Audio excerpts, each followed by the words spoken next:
четыре. Раз, два, три, четыре. Как старается, молодец. Молодец, как он старается. Ну и вот после такой бодрой и непродолжительной зарядки он уже вспотел. Обратите внимание,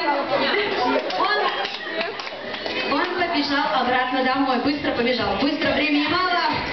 Он бежит быстро, быстро, быстро, быстро, быстро, быстро. Прибежал он домой, и как нормальный молодой человек после зарядки что должен сделать? Принять душ правой рукой. Он открыл кран с холодной водой, подождите, левой с горячей. Набрал в ладошки водички и раз так себе в лицо вот так вот так, да. И еще разок набрал, и еще раз вот так вот умылся, он помыл глазки, помыл глазки, глазки помыл, ушки помыл, шейку помыл, потому что эти чистым и опрятным. Ну что нужно делать после душа? Ну, конечно же, подкрепиться, да, позавтракать. Но я вам открою небольшой секрет. Вчера у Константина был мальчишник. И поэтому сегодня он себя чувствует немножко нездоровым.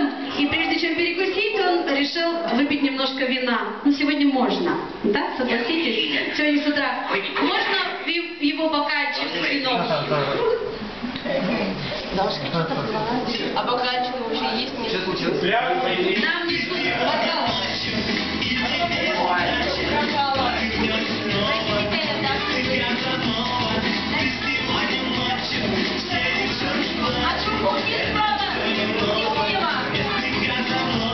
Аккуратненько. Ой, тут так много.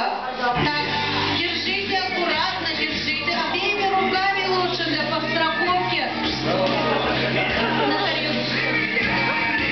Ну и вот, он как истинный гурман, как он держит, вцепился просто, смотрите, как истинный гурман, как истинный гурман, он сначала понюхал вино, да, потом на вкус уже попробовал. Давайте.